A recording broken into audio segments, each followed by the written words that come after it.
how long did it take for fasting for you to become just an easy part of your lifestyle? Just like something that you don't really have to think about. When you do it, it's not like you're like, oh, I can't wait till I eat my next meal. It's just a tool for you. How long did it take for that, if you remember?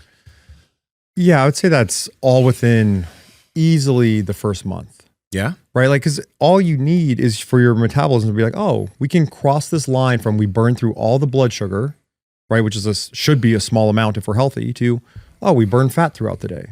Yeah.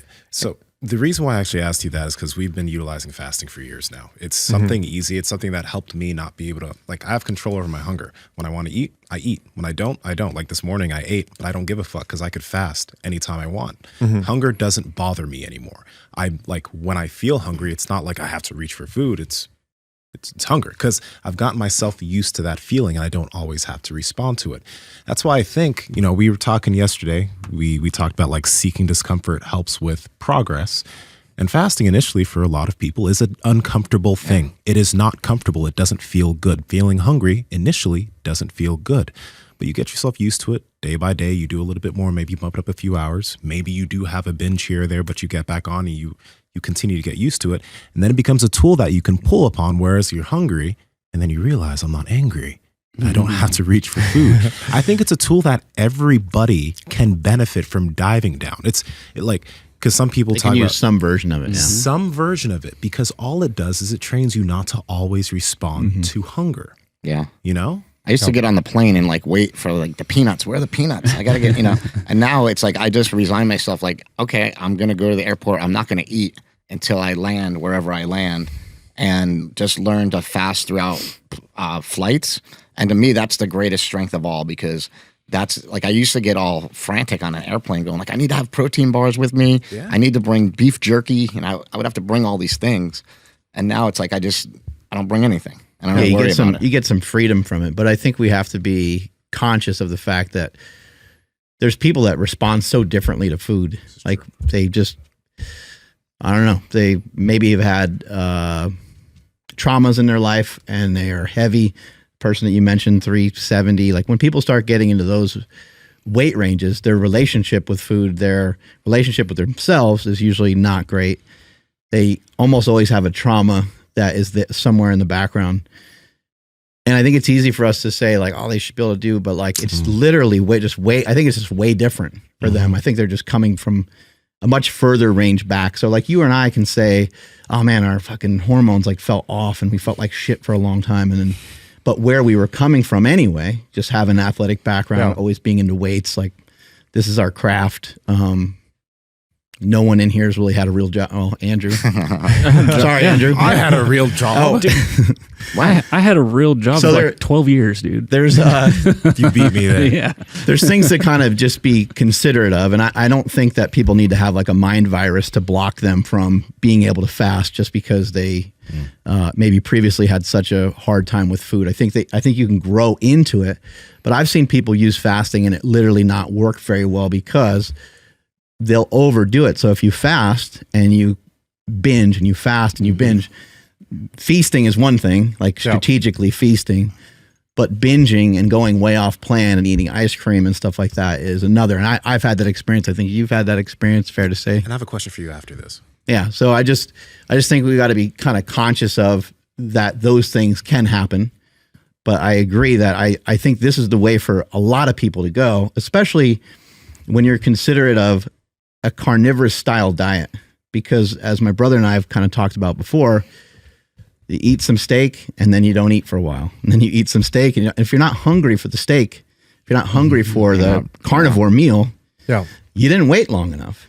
And it's kind of a simple, it's a simple rule for us to talk about. Well, it should be intuitive. It might be more difficult for other people to adopt, but over time, I think that's where most people should work their way towards, in my opinion. Power Project family, how's it going? Now, sleep is essential for your recovery and your performance, which is why we partner with 8 Sleep mattresses. We call them the Tesla of beds. Changes its temperature based off how you sleep. Andrew, how can they get it? Yeah, head over to 8sleep.com/powerproject, and at checkout, you guys will automatically save $150 off your entire order. Links to them down in the description, as well as the podcast show notes. Yeah, you need a lot of psychology in there, and I think the hard thing to remember with fasting is you have to pretend that it never happened. Those 12 or 14 or 16 or 18 hours that you accumulated, it means something. Like you worked for it. but then we can kind of negate it if we're not careful. So, Oh, well, yeah. So it's always discipline equals freedom, right? So what we do wrong is you post the 4:30 a.m. selfie like, I'm in the gym, I'm kicking ass, I'm crushing it. To me, where we need to place the discipline is the step before. So if you're in school and you're like, dude, it's finals week, I've got to cram. Okay, I crammed, I got a passing grade, we're good. Versus, oh, I studied the whole semester. I studied a little bit more because it was finals week, I had the time. And then I came and aced the test because I studied the whole semester. If I go to bed at 10 p.m. with full dose of melatonin where I can't even hold up the book that I'm trying to read, then it's no big deal that I got up at 5:15 so we need a selfie with the alarm clock next to a 7:30 p.m. selfie. Yeah, exactly. Going to bed. It's the bedtime selfie. And I actually do that. So I have my little Kruger Body app with my clients in it, and I'll put like my bedtime one up there. So I was like, okay, just read my daughter a story. My room is all orange. Here's the bedtime selfie. And if you put that's weird. Why is he in a G-string? Never thought. Didn't know he's gonna do that. Well, But he got to get the views. well, yeah, and I look great in it too. Yeah, so yeah, obviously. That's important. There must be a paywall, right? Yeah, it's a big Okay. one. It's a big paywall. That's where it is. Yeah, take it back to the step. Put the discipline first. And people, like I said, they always want to start with the hardest step and imagine how hard it is, and it's this big monster to slay. Fasting's not hard if we start you with 200 grams of protein from a ribeye or from a top sirloin. It's not like literally, okay, this is how hard it's going to be. We're going to 200 grams of protein from a ribeye would be challenging. That's a big No, that's what I'm ribeye. saying. That's what I'm saying. That's like So, fucking size tomahawk. of this table. So people, this is just pure magic because imperial units that we use in the English world, like stone and pounds and teaspoons and all this stuff, has nothing to do with metric. Like metric's based off of the mass of water. But somehow magically, a pound of lean meat almost always, if it's a lean meat, has 100 grams of protein in it. Yeah. So if I'm saying you need, as a guy that is, 6'2" and wants to be 195 pounds to be in the Brad Pitt, Michael Jordan range, to look great, feel great, be great, you're going to need to eat 1.95 pounds of ground turkey today. So let's start with that ground turkey meal. And that is the hard part is maybe like eating that whole feast in one meal, in one sitting. And then not just that, but I'm going to give you carbs and I'm not going to demonize them. I'll be like, oh, well, here's the whole foods carbs from this list of carbs that are I actually. hope it's not plants because they're killing us slowly. He's killing us slowly, plants. Is it the apples that are killing And us? how could you make anybody eat that much ground turkey?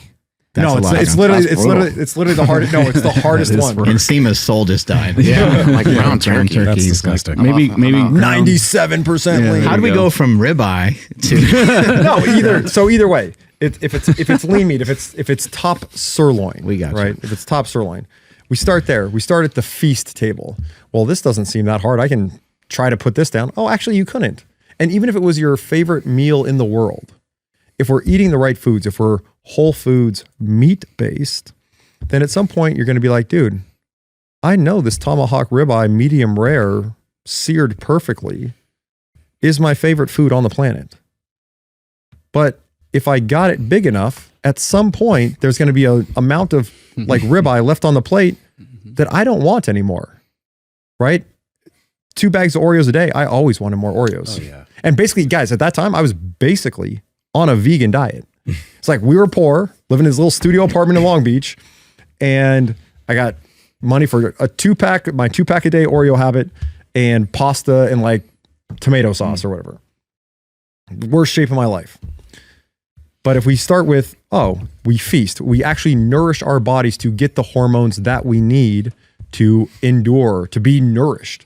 And what I say, if I could sum the whole hormone game up in like 2 sentences, is like, we beast, feast, fast, and sleep to show our bodies, to trigger the right hormones in the right amounts at the right times, to show our bodies that life is joyous and abundant. And there's a nuanced conversation to have about the difference between abundance and excess.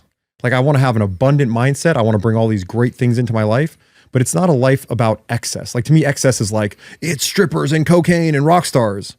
And abundance is like friends and joy and health and sunshine and nourishing food.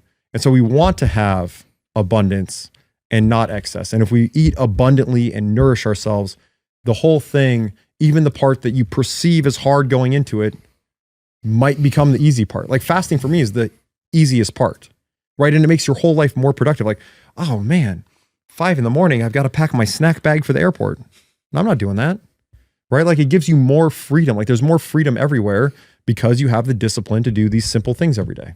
Hey guys, if you like this clip, go ahead and comment down below and let us know what you liked about it. All right. Share this with a friend. Make sure to subscribe to the channel. And also, we are on Reddit and Discord.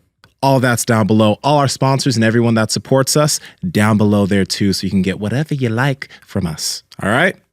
Peace.